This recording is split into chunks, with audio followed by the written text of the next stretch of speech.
Okay, sorry, I forgot to start the recording. So, this was the first page.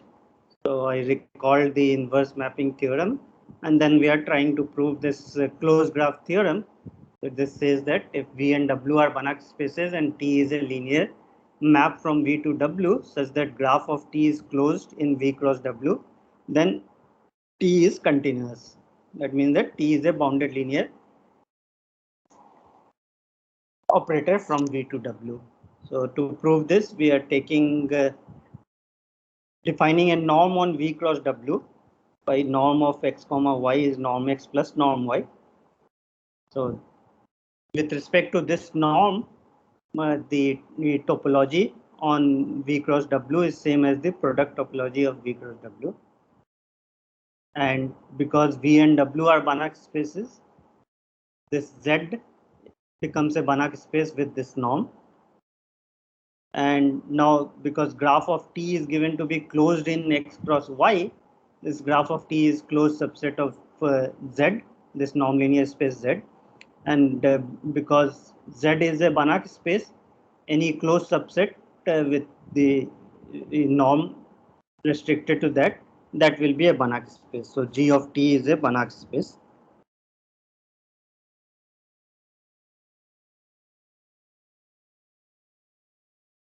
So now, if we define map,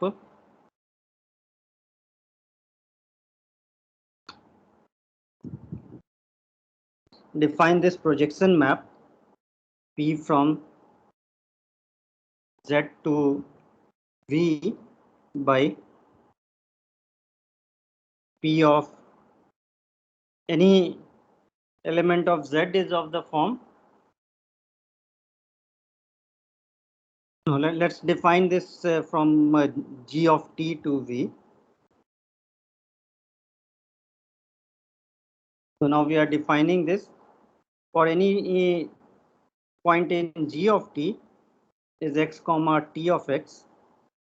So P of x comma T of x is equal to x. We are just taking the projection on the first component.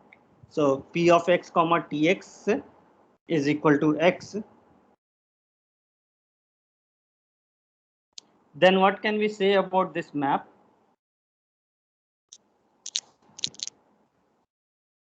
Then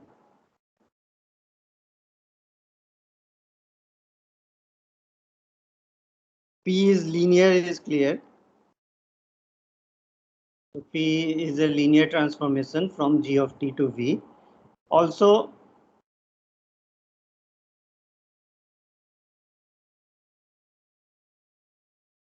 P is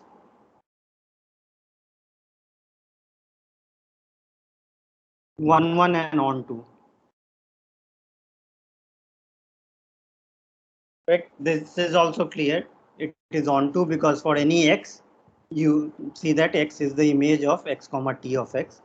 And 1 is again clear because if you have P of x1 T x1 is equal to P of x2 T x2, then that implies that x1 is equal to x2. So x1 T x1 is same as x2 T x2. So P is linear 1 on 2, and also P is continuous.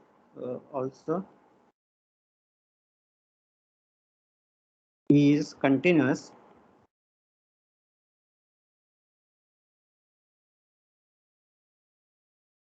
This is because if we look at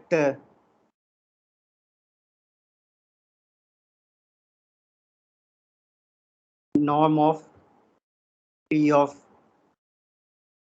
x comma T of x,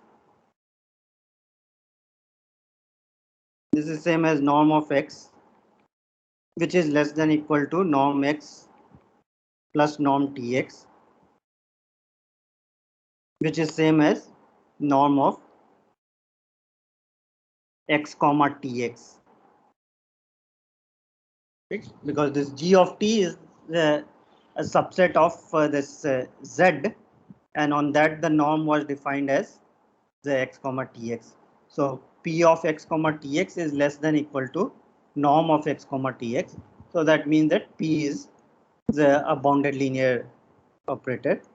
So this P is continuous. So now we'll use this inverse mapping theorem, because this G of T and V both are Banach spaces, and P is the bounded linear transformation, which is also 1, 1 and on 2. So by the inverse mapping theorem, P inverse will also be continuous. So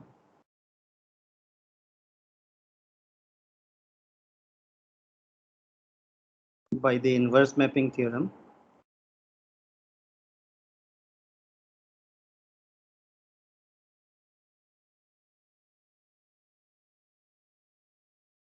P inverse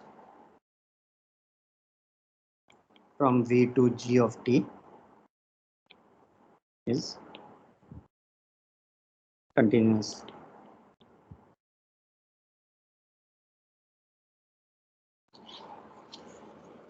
Now what we had to prove was we have to prove that T is continuous. So P inverse is the map which maps x to x comma T of x. So we know that the map x going to x comma T of x, that is continuous. And then if we compose that by the projection on this second component, then that is also continuous. So therefore the composition will be continuous.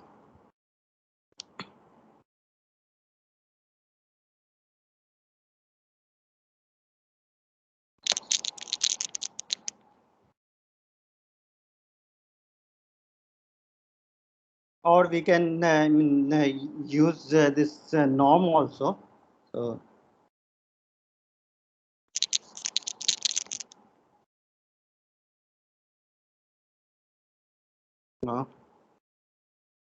if we look at norm of Tx, this is less than equal to norm x plus norm Tx. And what is norm x plus norm Tx? This is norm of x comma Tx. And x comma Tx is same as P inverse of x.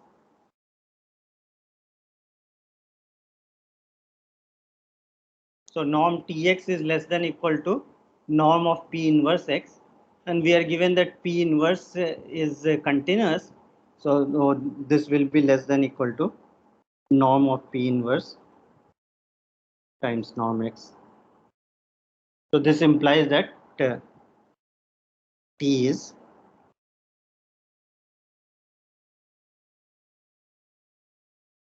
bounded and hence continuous.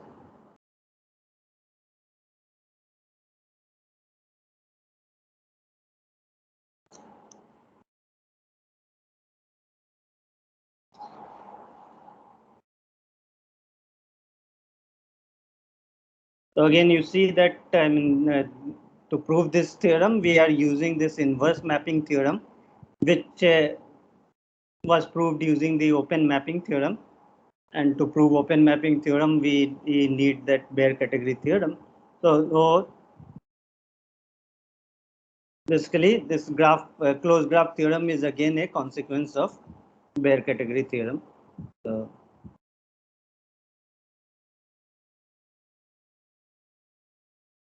So in fact, it is important that this x and y are both Banach spaces. If either x or y is not complete, then we can get example where graph of T is closed, but T is not continuous. So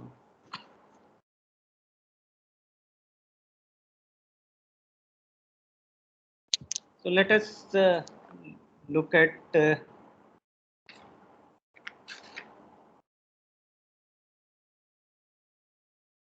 one corollary to this.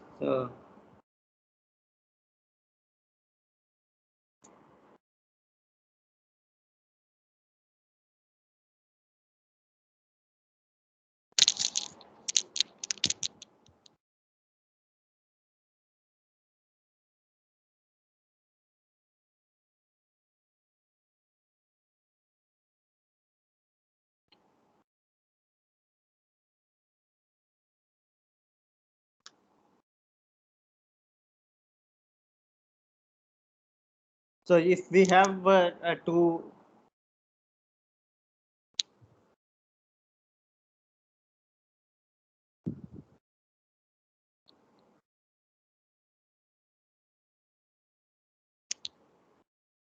Banach spaces V and W, so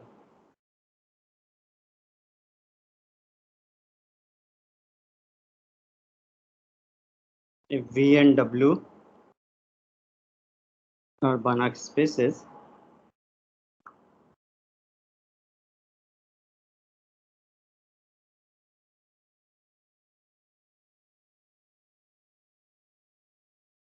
and T from V to W is linear,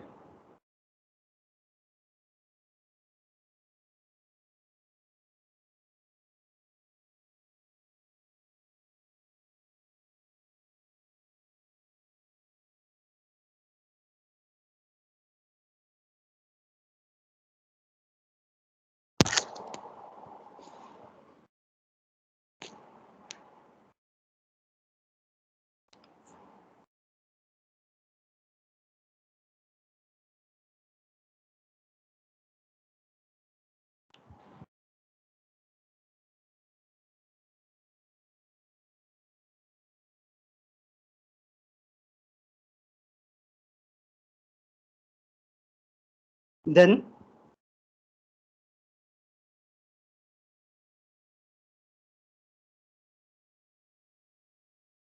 T is continuous if whenever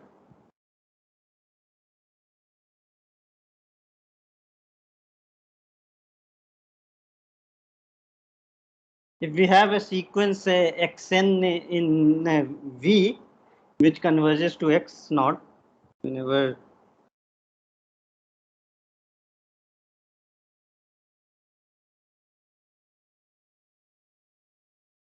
xn converges to x naught in V and Txn converges to some y naught in W,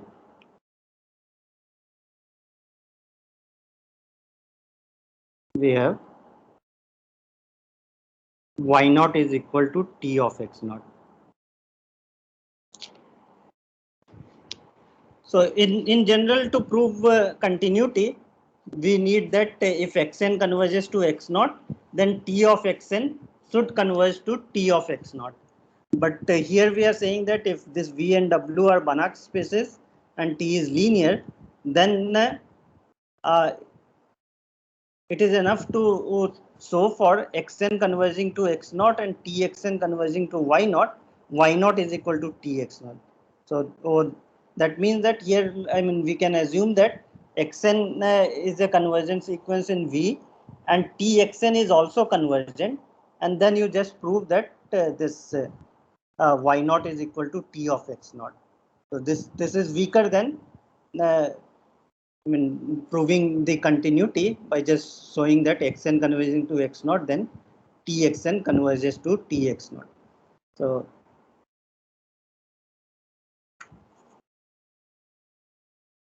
So why is this? This follows by closed graph theorem because this condition implies that graph of T is closed. So if we have this, now we will just prove that graph of T is closed. So we will show that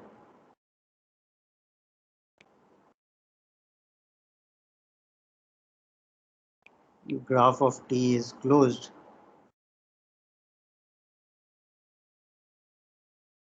and then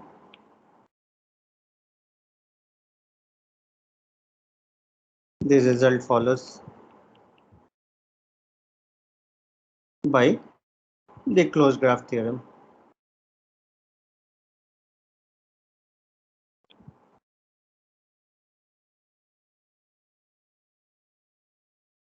So to prove that graph of T is closed, So let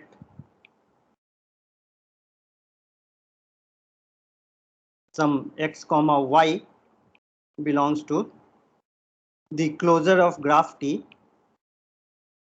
then there exists a sequence xn txn. This is in graph T such that xn comma txn, this converges to x comma y. But this implies xn converges to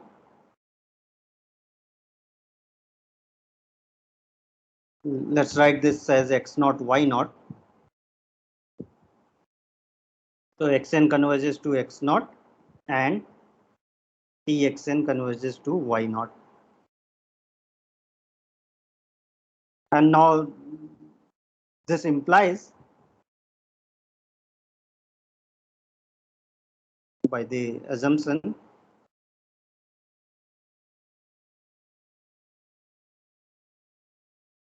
this will imply that y naught is equal to t of x naught, which implies x naught comma y naught belongs to graph of T. Therefore, graph of T is closed.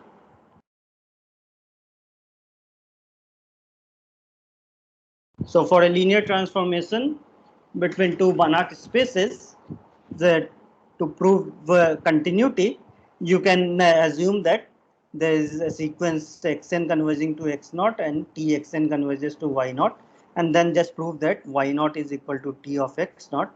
That will imply that t is continuous or bounded operator.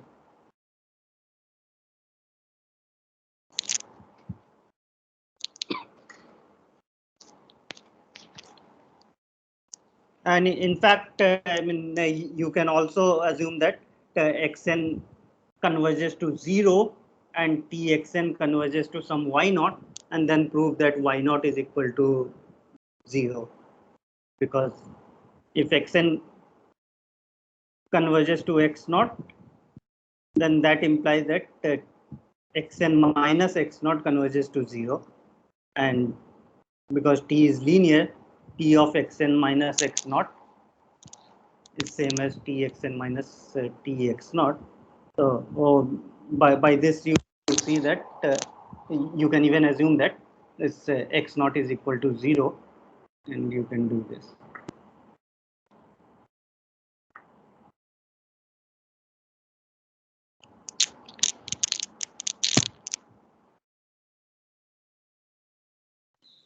So the statement of the corollary can be like equivalently stated to have that whenever xn approaches 0, then txn approaches 0. If this is true, then t will be continuous. No, I mean that is always true for a linear operator. If xn approaches 0, and that implies that txn approaches 0, then t is continuous at 0, and then by linearity t will be continuous at any point, right? But what I am saying is that if we assume that xn approaches 0 and txn is just convergent, and then I prove that txn converges to 0. Right, so it is weaker condition that we are only assuming that txn is convergent, and then showing that that will imply that it is convergent to 0. Okay.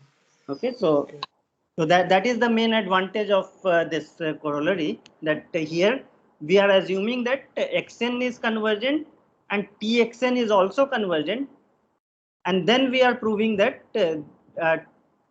whatever txn converges to, that is t of the limit of xn, right?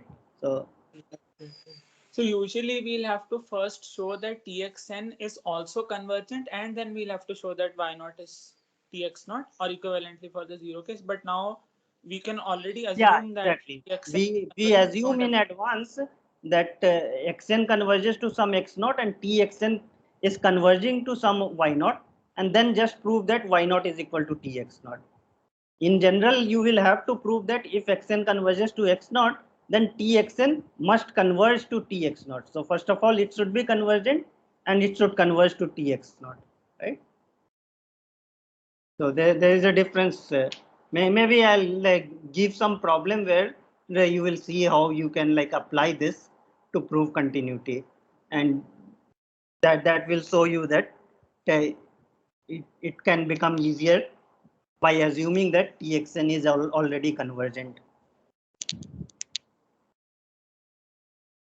Okay, maybe in next I'll try to give example which shows that this X and Y, V and W being the complete is actually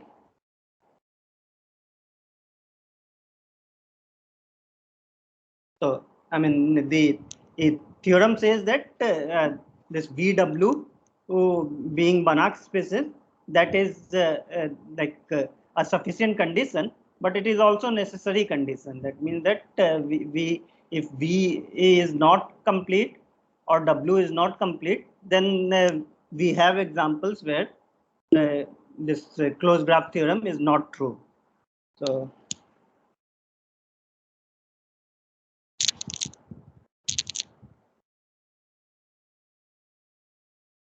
remark.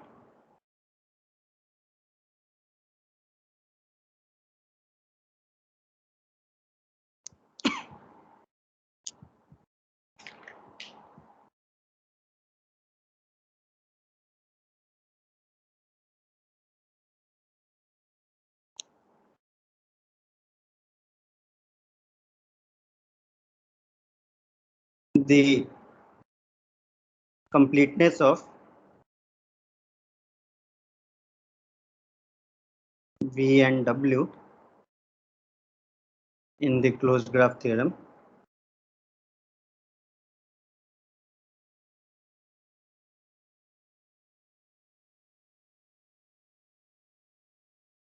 is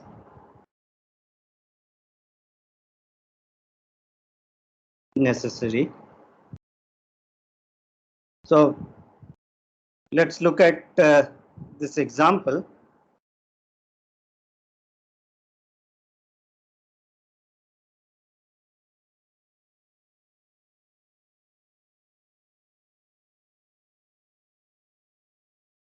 Following examples.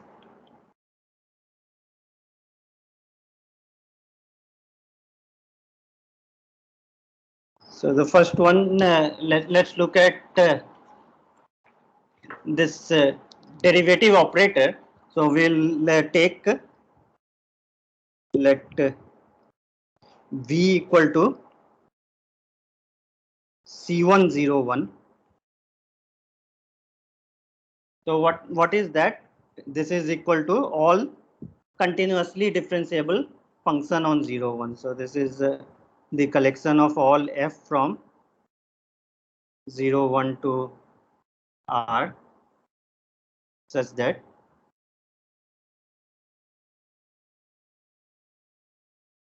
f is differentiable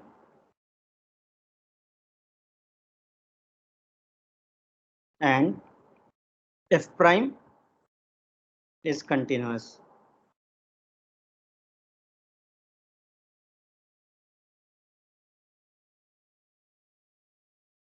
And what is the norm on this? Norm, we will just take the supremum norm. So with norm of f is equal to supremum of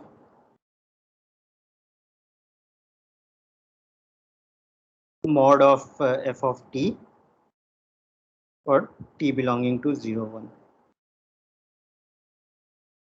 So because this C101 is a subset of C01, so we can take the norm which is on C01.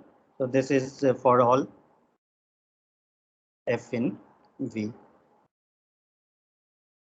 And note that there are other norms also on C101. I can take supremum of mod ft plus supremum of mod of f prime t. So with that norm, this V becomes a Banach space.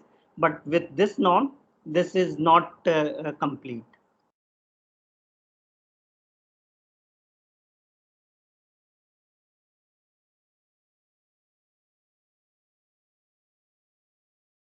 Note that this V is not complete with the above noun.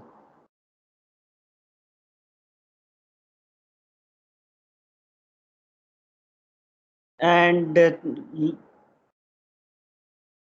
let W is equal to C01 with the A sup norm again.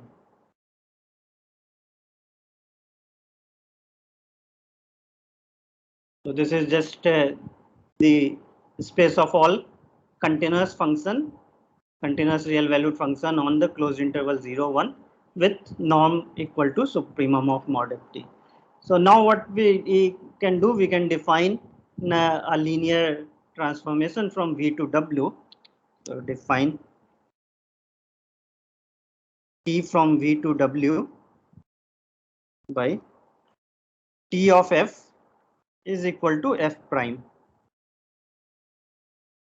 because we are taking the F in V, so that means that F prime is defined and F prime is continuous. So F prime will belong to W. So this is a well-defined map from V to W. And what can we say about this map?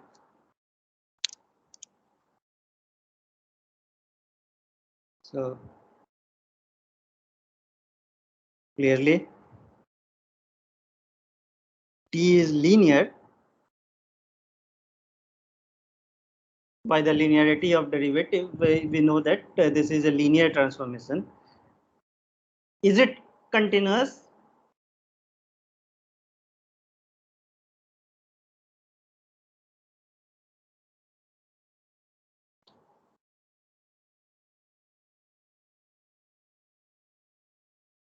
No, because the f prime is not bounded. Yeah, this map is not bounded, right? So because we can take say f of t is equal to t to the power n, and then t of that f will be equal to n times t to the n minus 1. So if you look at norm of that, it will be equal to n, but norm of f is equal to 1, right? So this is not bounded. So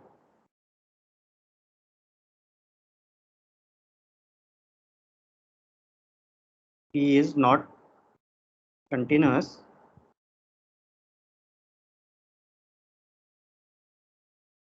This is because if we take Fn t is equal to t to the n,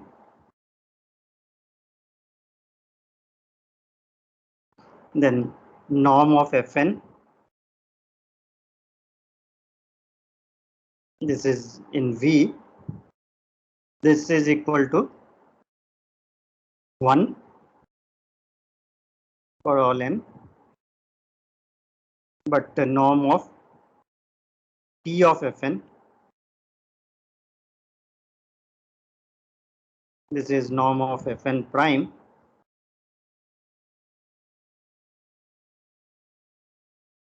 and Fn prime will be of t is t times n to the t n times t to the n minus 1. So this is equal to n. So this implies that t is not bounded.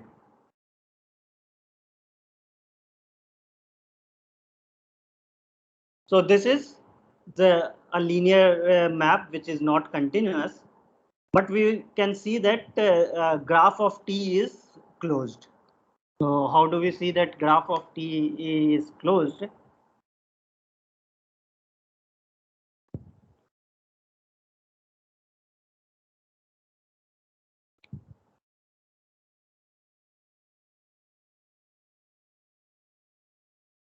In V cross W. So if we take any thing in the closure, So let Fn comma Fn prime. This is in graph T, right? Because Fn prime is T of Fn. So if this converges to some F comma G in V cross W, then we have to show that uh, F comma G belongs to graph of T, which means that G is equal to F prime. So we have to show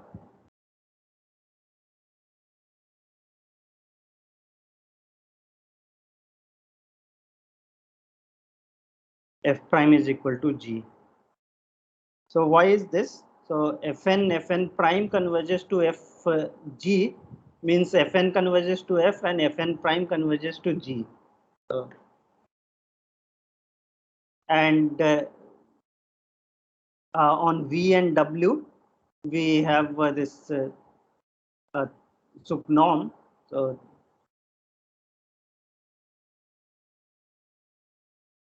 we have Fn minus F,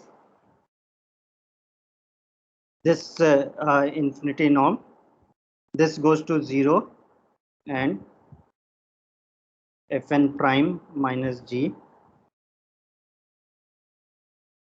this also goes to 0 as n goes to infinity.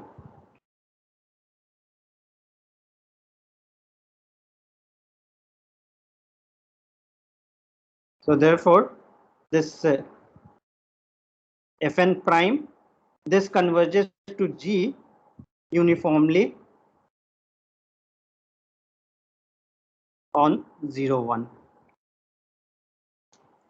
Right? Because this is the supremum norm, supremum of mod Fn prime T minus G of T, that goes to 0. So that is the same thing as the uniform convergence. So Fn prime converges uniformly to G, and if Fn prime converges to G, some function G uniformly, then integral of this will imply integral of Fn prime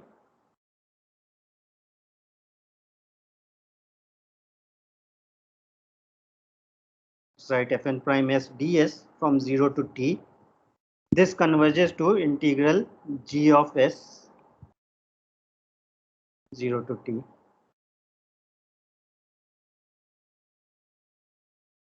Right, this is true for all T in 0, 1.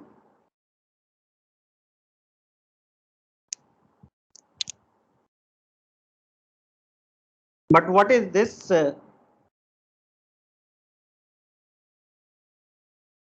This is same as Fn of T minus Fn of 0.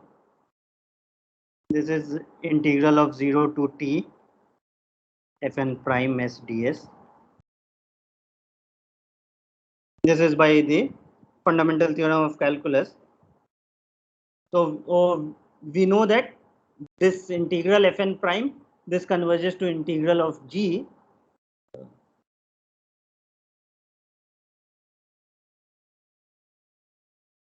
And what do we know about Fn? Fn converges to F. So Fn of T will converge to F of T, and Fn of 0 will converge to F of 0. So for this side, this converges to F of T minus F of 0. And we know that integral of Fn prime, this converges to integral of G. So this will converge to integral of G. So this implies that F of T minus F of 0 is equal to integral this. So this F of T will be equal to F of 0 plus integral 0 to T gs ds.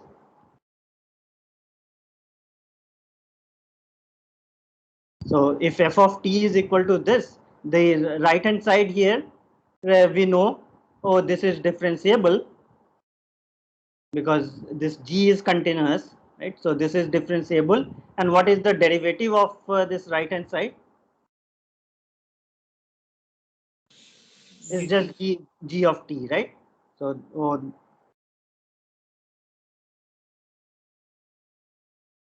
since the right hand side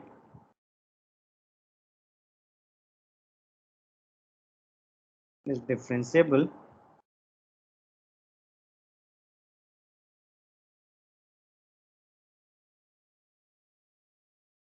derivative is G of t, we get f prime t is equal to G of t. And this is what we had to prove, that f prime is equal to G. If we prove that, this implies that f comma G belongs to graph of t. So that means that graph is closed. So here you see that graph of T is closed and T is a linear map between two non-linear spaces, but T is not continuous. So here what fails is that the domain space V here is not complete. W is a Banach space, but V is here is not a Banach space, and therefore we cannot like expect that graph of T closed implies T is continuous. So this example shows that the completeness of V is the required for closed graph theorem.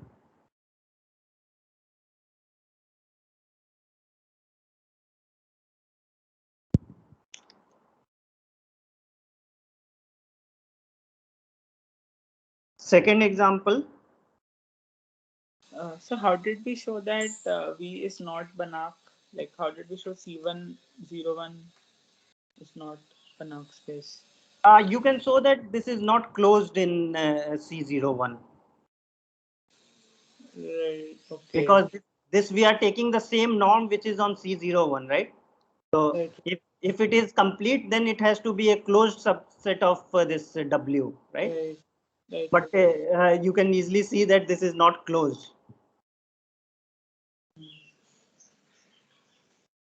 Right.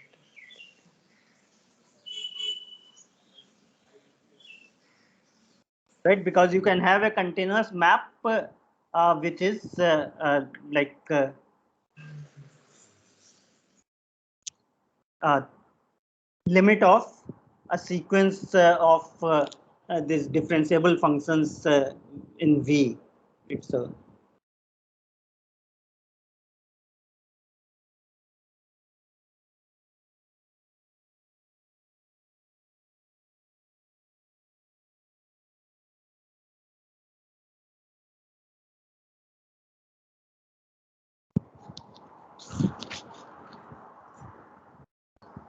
okay. So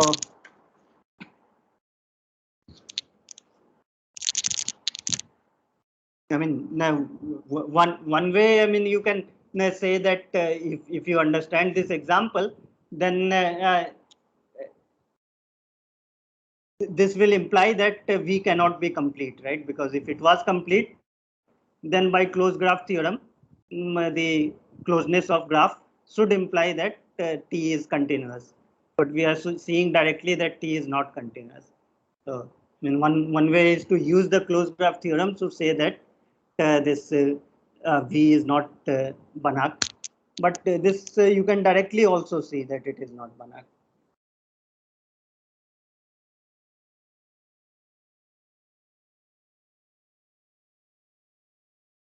Okay, so next, maybe let me explain why the completeness of W is also required.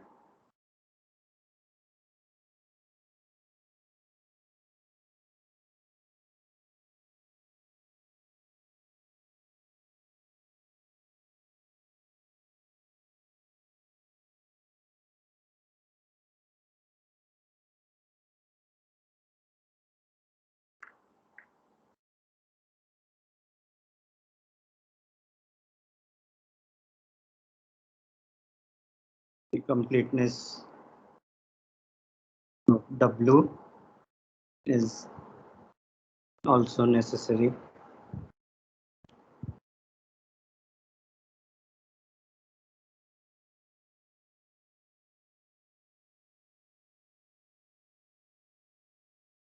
So let's look at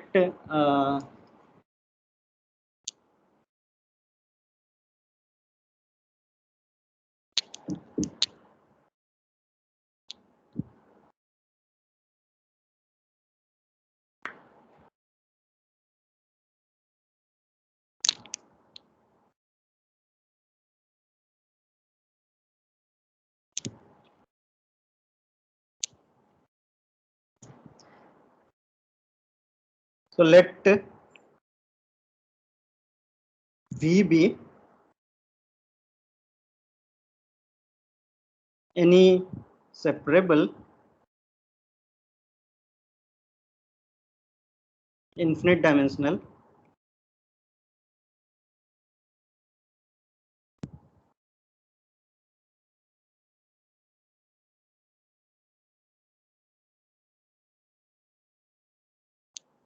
Banach space.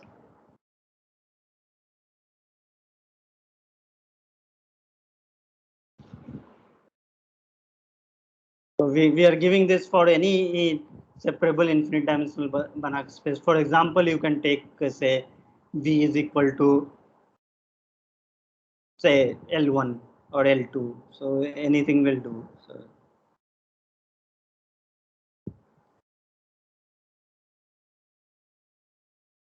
example, say V is equal to L2.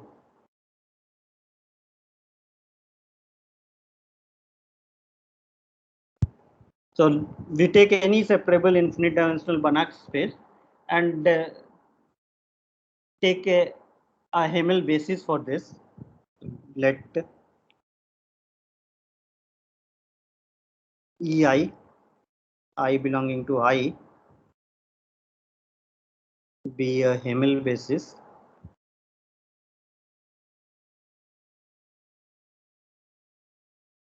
for V with, we can assume that all these EIs are unit vectors. We assume that norm of EI is equal to 1 for all I in I. Because if you take any basis and then you normalize it, we know that basis element vectors are all non-zero.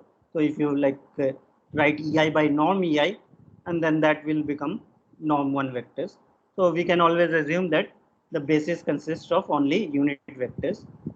So if we take any Hamel basis, we have seen that if we have any infinite dimensional Banach space, then Hamel basis has to be uncountable, right? So since V is a Banach space,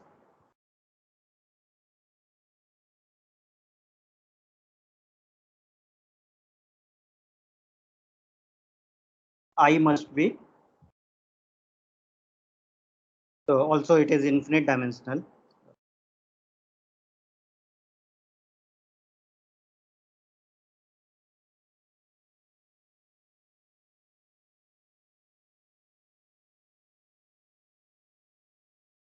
Infinite dimensional Banach space, I must be uncountable.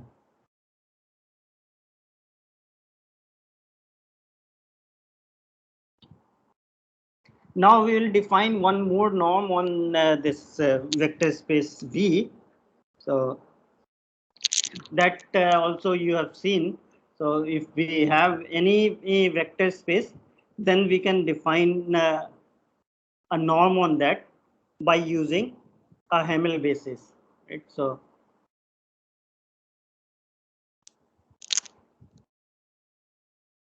if we have any x in V, x is equal to summation of alpha I ei, I belonging to I,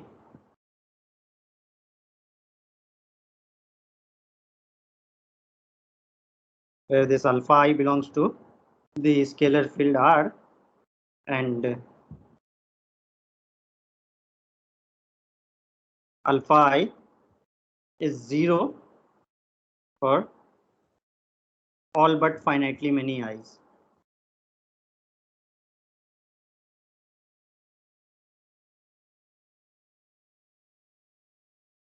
And this is by the definition of basis, that any element can be written as a finite linear combination of the basis element.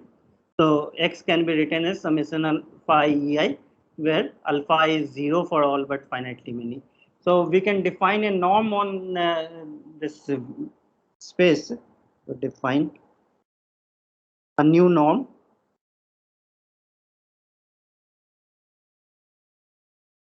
Norm x1 is equal to summation of mod alpha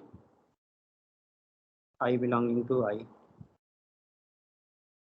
So even though I am writing this summation of mod alpha I in I, this is just a finite sum because we are only taking the finitely many of these are non-zero. So this is a finite sum. So we define a new norm on this vector space V as this.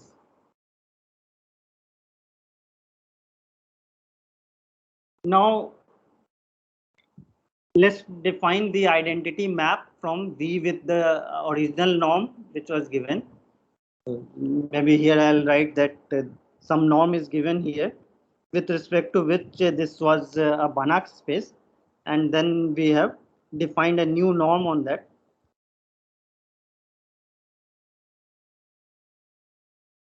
So now define. So let W is equal to V with this new norm, norm 1, and define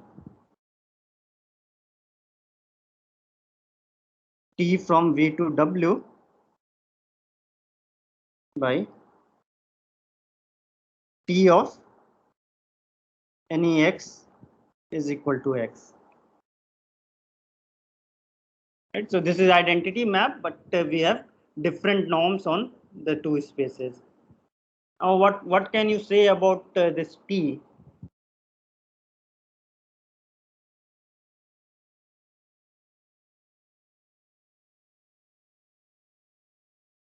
So we claim that this T is not continuous, and graph of T is closed.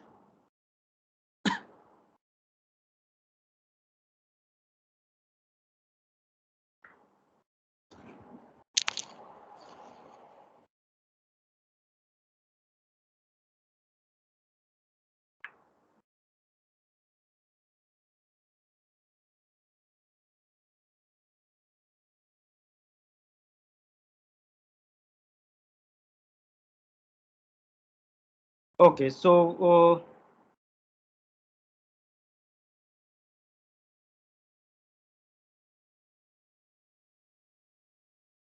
if we look at norm of Tx, it is norm x1. Now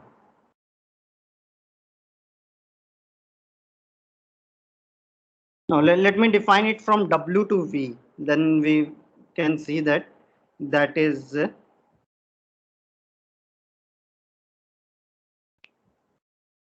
let's define this from W to V.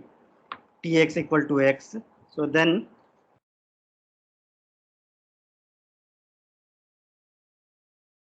norm of Tx. See, now Tx is in V, so we are taking the norm of Tx, and x is in W, so on W we are taking this norm 1. So norm of Tx is equal to norm x, and x is equal to summation of alpha I ei, where again this is just a finite sum, and this by triangle inequality is less than equal to summation I in I mod alpha I, because norm of ei is equal to 1. So this is just summation mod alpha I. And what is summation of mod alpha I? This is norm x1. So we see that norm of Tx is less than equal to norm x1.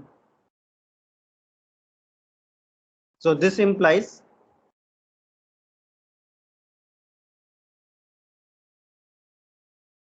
T is continuous.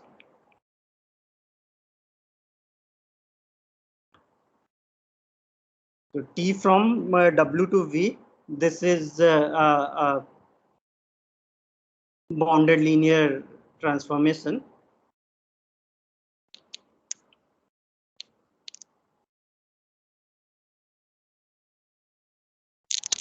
So therefore, if we look at graph of this,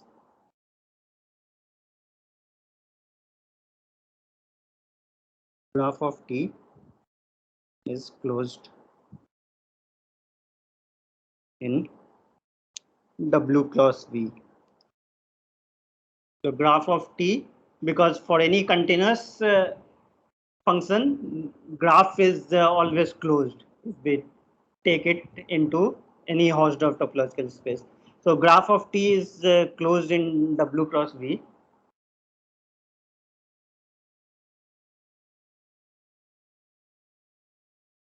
And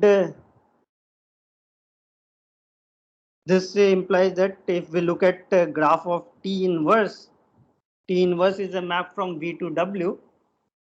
So graph of T inverse is closed in V cross W. So T inverse is a map from V to W, and graph of T inverse is closed in V cross W. So we saw that for this map T inverse, the conclusion of closed graph theorem is not true. So T inverse is a linear map whose graph is closed, but we claim that T inverse is not continuous. So why is that?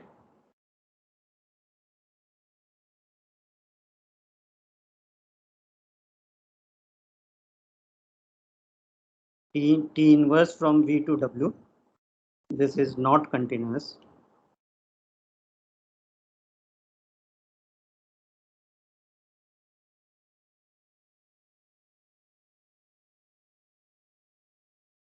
So suppose T inverse is continuous, then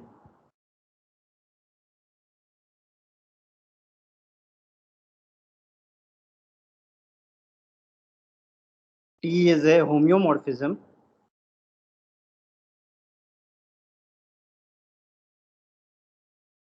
Right, because T was continuous, and if T inverse is also continuous, then T becomes a homeomorphism from W to V. So that means that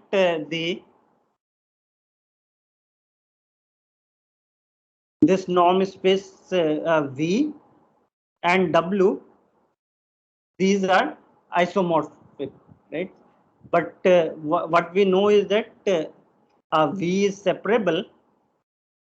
However, this W cannot be separable.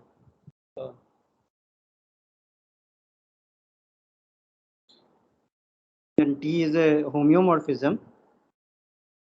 Since V is separable,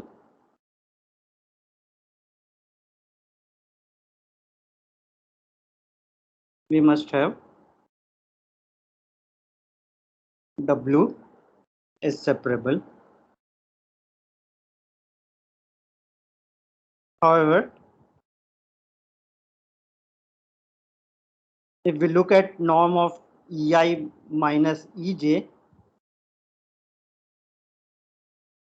on W, so on W we have one norm. What is norm of EI minus EJ? This is equal to 2 for all I not equal to j. Right? Because the way this is defined is you look at the summation of mod of alpha I. So here we have 1n minus 1. So the sum is of modulus of that is 2. So norm of ei minus ej is equal to 2 whenever I is not equal to j, and this collection ei is uncountable. So therefore it cannot be separable.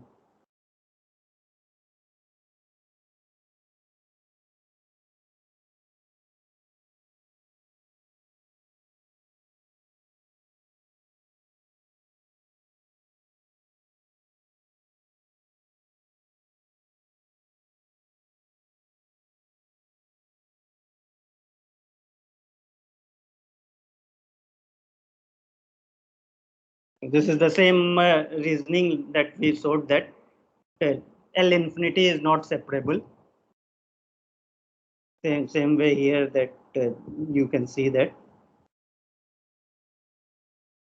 this W is not separable, and therefore this T inverse cannot be continuous. So this shows that again here what happened was we have this T inverse was mapped from V to W. V is a Banach space, but W is not a Banach space, and graph of T inverse is closed, whereas T inverse is not continuous.